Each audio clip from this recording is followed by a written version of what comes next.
Hello and welcome to the No One Asked You podcast. I'm reading The Wheel of Time for the first time and sharing the experience with you. This is One Good Turn, The Eye of the World, and today I am covering Chapter 7. I was reflecting. I loved this chapter, by the way. I was reflecting on how grateful I am thus far not to have any POV shifts. I feel like another author might be cutting away from certain things. Like someone might want to put in, I don't mean any specific author, by the way, just the imaginary other author might cut away from Rand right after the Trollocs' first attack, or right when Tam puts his hand over Rand's mouth, or something. Any number of opportunities to build suspense. Now, obviously, Jordan doesn't want to make us aware of what's happening at the village beforehand. He wants us to experience that for the first time with Rand, and I think that's an excellent choice. But not only that, it's that everything is happening so quickly. It would feel jarring, I think, to switch. But we continue.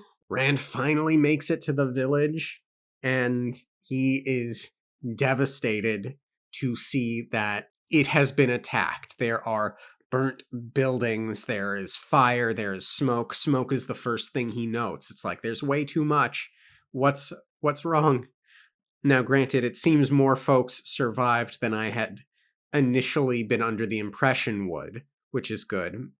There are like stretches of buildings that aren't attacked, and then there are stretches of buildings where like only one remains. It's sort of a wonky thing. In my mind, I wondered if the Trollocs just went around ransacking homes that had candidates for the Dragon Reborn. But then I thought, well, no, but Trollocs just love to kill wantonly. So I'm not sure that that's what it would be. We do get some information on how and why the town did better than they had any right to do or be to end up. Moraine. But regardless, it's been a devastating evening for the entire village.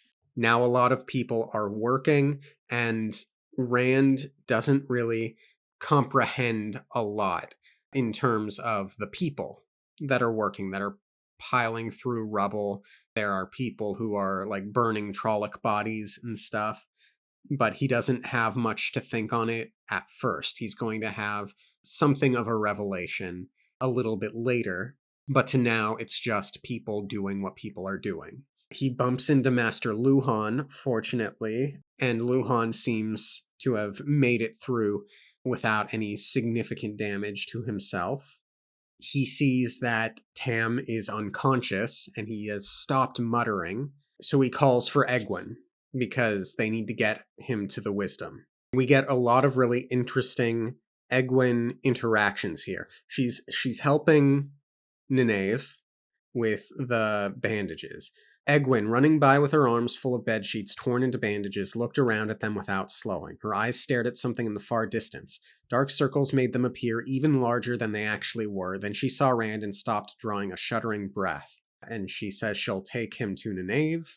Rand is stunned. He notices that he notices odd details about Egwene.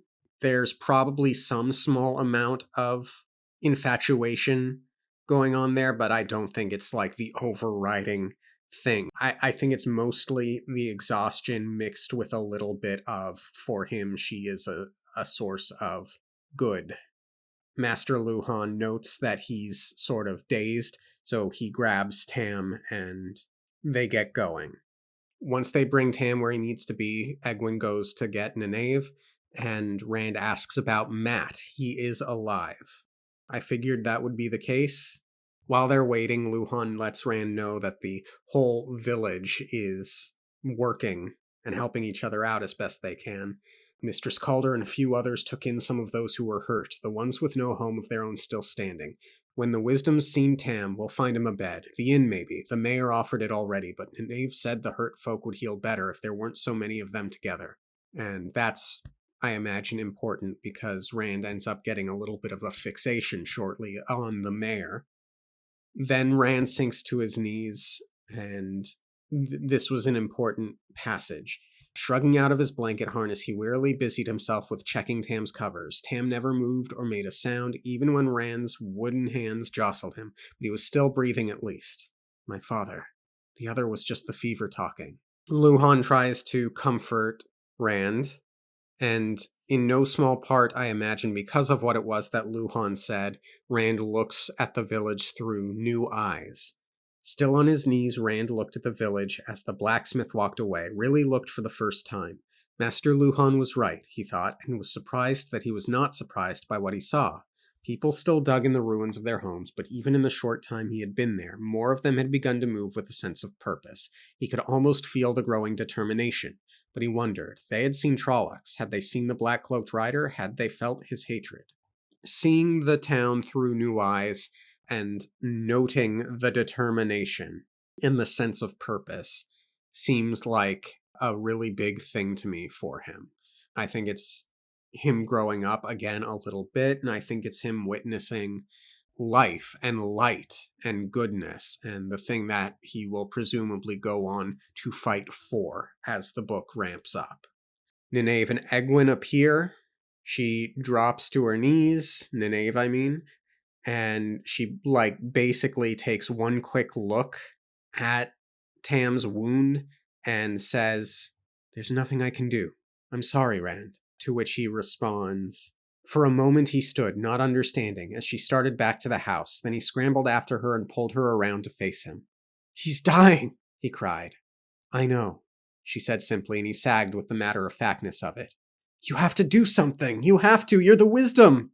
Pain twisted her face, but only for an instant. Then she was all hollow-eyed resolve again, her voice emotionless and firm. "Yes, I am. I know what I can do with my medicines, and I know when it's too late. Don't you think I would do something if I could? But I can't. I can't, Rand. And there are others who need me. People I can help. I brought him to you as quickly as I could." "I know you did." She touched his cheek with her hand. "It isn't your fault. You did the best anyone could. I am sorry, Rand. But I have others to tend to. Our troubles are just beginning, I'm afraid." And Nynaeve takes off. Now, I've been hard on Nynaeve in previous chapters. I half expect that people will expect of me to lay into her for not trying harder, or something to that effect, but that's actually not going to be the case here. It is wise and best to know one's limits, particularly in these kinds of situations, and you certainly don't want to give false hope, and obviously Rand is not the only one struggling. And she in no way seemed to me cruel or mean or combative about it. And I think she more or less said all of the right things. So I sincerely have no problem with Nynaeve here. Obviously, it's bad news, and I feel bad, and I hope Tam doesn't die. I think he will, but I hope he doesn't. I think if Nynaeve truly felt like there was something she could do, or if there was something worth trying, she would. And now we get to the interesting Egwene interaction that I had referenced earlier. Suddenly he was knocked back a step as Egwene cannoned into him, throwing her arms around him. Her hug was hard enough to bring a grunt from him any other time. Now he only looked silently at the door behind which his hopes had vanished. "I'm so sorry, Rand," she said against his chest. "Light, I wish there was something I could do." Numbly he put his arms around her. "I know, I have to do something, Egwene. I don't know what, but I can't just let him." His voice broke and she hugged him harder. And then Nynaeve calls out for Egwene, and she has to leave. And then the prose notes, he thought he heard a sob as she spun away from him. Then she was gone and he was left alone beside the litter. So she's clearly very emotional here as well. The head on the chest thing suggests genuine affection for Rand. And I'm trying really hard to determine what is the trauma of the night and genuine care for Tam, what is genuine care for Rand from Egwene, what is Rand there's nothing necessarily here for him to interpret, at least not now. He might look back in the future and wonder if there was any element of romantic fondness here. I think about like trauma bonding as a thing. Basically, the short of what it is that I'm trying to highlight here is I wonder if there is, in fact, a chance that the two might get together. Or rather, more specifically, if there's a chance that she does actually like him. Obviously, a hug in a time of crisis does not inherently mean romantic interest. Not at all. But obviously, we're getting this through Rand's POV, and Jordan is trying to set up that dynamic down the line, I think, which is a big part of why I honed in on it here. But beyond that, I don't think I have too much more to say. Then Rand determines that the mayor will know what to do. He solves problems. He's gonna have a solution. He'll know how to save Tam. So he starts taking his dad over to the inn, and he's thinking about Trollocs and Aes Sedai and false dragons. He thinks, let all of that be just away from home. I want nothing to do with it. I want none of it. Again, very much your archetypal hero, standard fantasy type thing that we talked about in the last episode. People are calling to him, asking for help or trying to help him, and he's just in a daze. He is so focused single-mindedly on getting Tam to the mayor. The inn is in good standing. It's hardly damaged at all. I think we learn why soon. And Tom Marilyn is there, which is interesting. Of all the people to stick around, to have survived, and he helps Rand get Tam into the inn. Old Thane has disappeared. Tom thinks that that's probably because he was eaten, maybe. I'm curious if he's going to come back in some way. Maybe he was the Murdral in disguise. I don't think that's the case. I think he's dead. But it also wouldn't surprise me if he comes back in some way. And Tom also seems to think there's a chance that the wisdom will be able to heal Tam, which is not corrected. Not out of any intent to deceive, but nonetheless, it isn't corrected. And the mayor seems to be working hard at his desk. He's writing a bunch of stuff. He's probably sending out like letters of warning to the nearby villages. He's probably asking for help from said nearby villages. I'm sure he has a hell of a lot that needs to get done. And then he sees that it's Rand and Tam, and he also mentions that Bella galloped into the village an hour after the Trollocs left. So the horse is alive. Yay. One less casualty. But as soon as he sees Tam, he orders bunny ears. He tells Tom to go get the wisdom, which again, Rand is so dazed that he doesn't think to correct it. And then he thinks, oh, I should have corrected that. So they get Tam up and into a bed and resting, and Tom gets back and chastises Rand lightly. Not in any serious way that I interpreted, at least. He chastises Rand for not telling him that the wisdom had already declined help, or declined to help. So Rand turns to the mayor and asks, what can he do? Master Alvir, what can I do? I can't just watch him die, Master Alvir. I have to do something. And then he turns to Tom and says, do you have any idea? I'll try anything. At which point, Tom starts talking about the hate symbol that was carved onto the inn.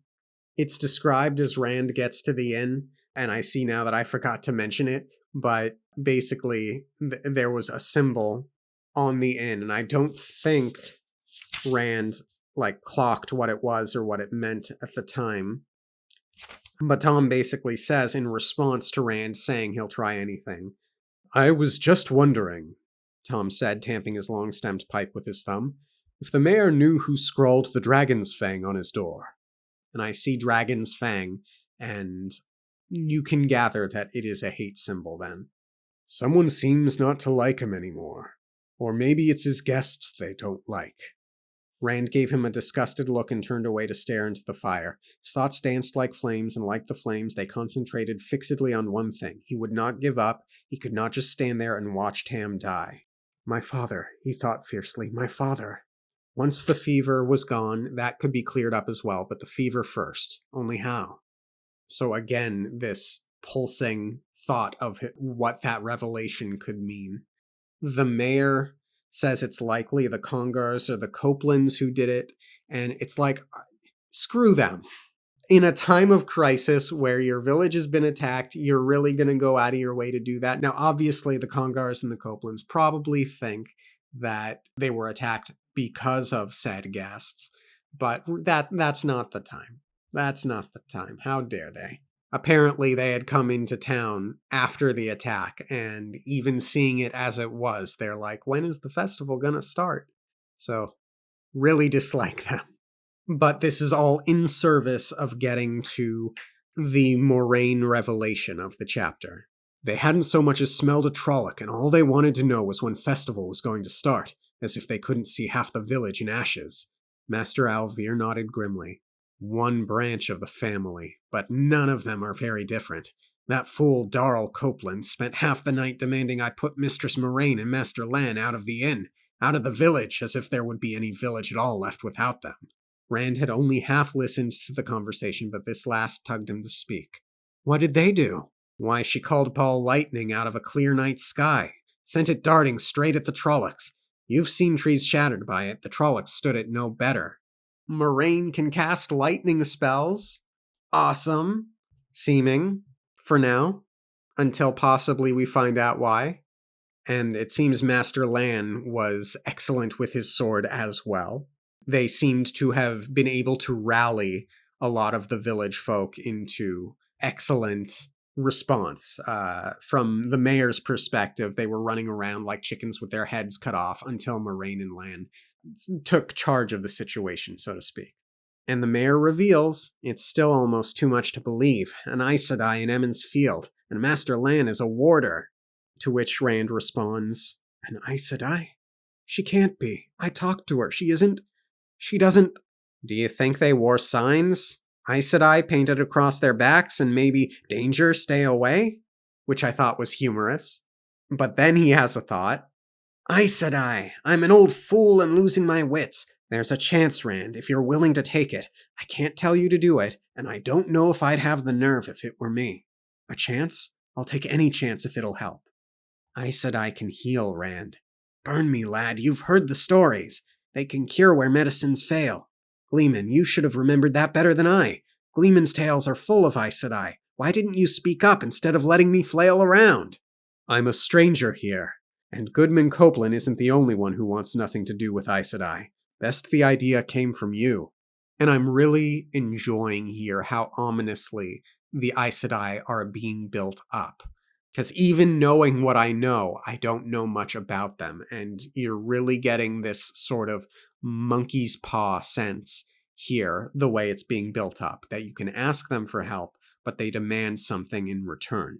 An Aes Sedai, Rand muttered, trying to make the woman who had smiled at him fit the stories. Help from an Aes Sedai was sometimes worse than no help at all, so the stories said, like poison in a pie, and their gifts always had a hook in them, like fish bait.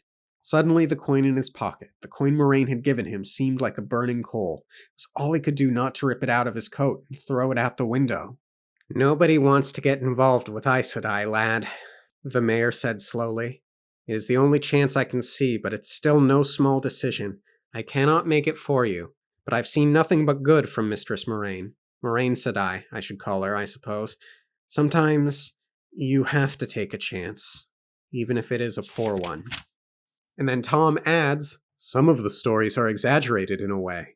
Some of them. Besides, boy, what choice do you have? And you get the sense that the mayor wants Rand to make this choice. And Tom is rubbing me as very empathetic here as well, but I'm not quite getting the same I want you to get help vibe that I am getting from the mayor. But it's an interesting thing because this all invokes the question of who pays said price. If Rand is the one who asks, so Rand pays the price, then Rand pays the price. Would that not transfer to the mayor? If the mayor asked, would it be the mayor who pays the price? But then there's the third option of it doesn't matter which one of them asks, the price will be paid by Tam. So it's the son's decision whether or not the father will have to pay that price. I'm leaning toward it. I think it's going to be a weird mix of both the father and the son. I think whatever it is that she does, Tam will never be A-OK 100% again. And whatever that ends up being will be the price, be that a price listed by the Aes Sedai or just a counter effect of the wound. She is going to ask something of Rand. Now, I think she's going to ask something of Rand regardless of whether or not she heals him. So it's hard to say what the specifics of this price could be, but I could see it living in one of many spaces. Rand decides to go find her. He makes his way to the area where the Trolloc bodies are being burned, and it smells horrific. I imagine there's a brimstone smell because I'm getting devilish vibes from the Trollocs. And Lan and Moraine are talking. Essentially, Lan states that 7 bands of presumably Trollocs have been working together on this attack. This was a coordinated attack from 7 bands, which I imagine are like tribes or families. Tribes, more like. It seems that many have not acted together since the Trolloc Wars. So something big is happening, something worse than the Trolloc Wars. Someone is coordinating something, I think. Rand goes up to Moraine, and Rand stared at her, unable to speak. An Aes Sedai. He had been trying to convince himself that she would not look any different now that he knew what he was looking at, and to his surprise, she did not. She was no longer quite so pristine, not with wisps of her hair sticking out in all directions and a faint streak of soot across her nose, yet not really different either. Surely there must be something about an Aes Sedai to mark her for what she was. On the other hand, if outward appearance reflected what was inside, and if the stories were true, then she should look closer to a Trolloc than to a more than handsome woman whose dignity was not dented by sitting in the dirt. And she could help Tam. Whatever the cost, there was that before anything else. So, wow, we're comparing Aes Sedai to Trollocs. You really, really get a lot of flavor to the Aes Sedai's reputation in this chapter in big ways that we hadn't before, or up to this point. He calls out to her, Mistress Moraine? Moraine, said I. Both turned to look at him, and he froze under her gaze. Not the calm, smiling gaze he remembered from the green. Her face was tired, but her dark eyes were a hawk's eyes. Aes Sedai. Breakers of the world, puppeteers who pulled strings and made thrones and nations dance in designs only the women from Tar Valon knew. So, breakers of the world, I think we did get a little bit of lore that after the nuke was detonated, the Aes Sedai facilitated the bad times, and the Aes Sedai are women from Tar Valon, so I wonder if there's a genetic thing at play. I wonder if there's just a cultural thing. I wonder if it's like anyone can go to Tar Valon and that's where they train to become Aes Sedai. Very curious on that. But we also get the king turns his head, but the queen guides his gaze, or something to that effect. Idea from these Aes Sedai, they are advisors pulling the strings. A little more light in the darkness, the Aes Sedai murmured. She raised her voice. How are your dreams, Rand al'Thor? He stared at her. My dreams? A night like that can give a man bad dreams, Rand. If you have nightmares, you must tell me of it. I can help with bad dreams sometimes. I think there's more to... How would anyone have had time to sleep and dream? Unless she's prodding for previous night's dreams. I think she's got ulterior motives for asking about the dreams. I'm wondering if, it's a sign of the Dragon Reborn that he'll have nightmares, presumably instigated by the Dark One, is my big wonder here. Rand wonders to himself, Light, is there a story with an Aes Sedai where she isn't the villain? But Rand explains he's heard that Aes Sedai can heal, and that he's willing to pay whatever cost for her to help his father. To which Moraine says, Any price. We will speak of prices later, Rand. If at all. I can make no promises. Your wisdom knows what she is about. I will do what I can, but it is beyond my power to stop the wheel from turning. And then the warder, Lan, says ominously, Death comes sooner or later to everyone, unless they serve the Dark One, and only fools are willing to pay that price. I get very serious vibes from Lan. I hope he gets into silly situations. Moraine agrees to help, and the three of them start heading to the inn. And Rand is very frustrated with how slowly Moraine is going, because he's like jogging ahead and then having to stop to wait for them to catch up, and then jogging ahead again and then having to wait. And he even says as much. He asks them to hurry up, and Lan kind of bites his head off for saying, do you know what she's done? She's exhausted. She's doing incredible things. And Moraine calms Lan down and basically says it's his father. It's natural that he's concerned. And then she turns to Rand and says, but I promise you I'm going as fast as I can. I am coming as quickly as I can, Rand. I promise you. The fierceness of her eyes or the calm of her voice, not gentle exactly, more firmly in command, Rand did not know which to believe, or perhaps they did go together. Aes Sedai. He was committed now. He matched his stride to theirs and tried not to think of what the price might be that they would talk about later. Really exciting action, a lot of trauma for Rand, and you can kind of see in many ways that while he's struggling to process, he is viewing a lot of things from what I imagine is the light way, like noting the grit of the villagers after having just dealt with such a terrible tragedy. Regarding the price, again, I don't know if it's a price that Tam will have to bear or Rand himself. I think they're both will and won't quite be a price. Like I said, I do know that the D&D party forms roughly under the premise of Moraine doesn't know which of the boys is the Dragon Reborn, so she has to figure it out, and I imagine the price will be, you're going to have to come with me. I would have asked you this anyway, or insisted upon it anyway, so like technically the help is free, but you're gonna come with me either way, kind of a situation. Excited to see where it goes. I expect that Tam is going to die. I think Moraine will bring some degree of comfort, perhaps enough to get one last reasonable conversation in with him before he passes, but I do think he will die, and then I think Rand will be tempted many points throughout the series, if not this book, to go over to the Dark One in exchange for his father's life. We'll see how that goes. Thank you all for tuning in. Have a great rest of your week, and I'll see you next time. Okay, thanks, bye.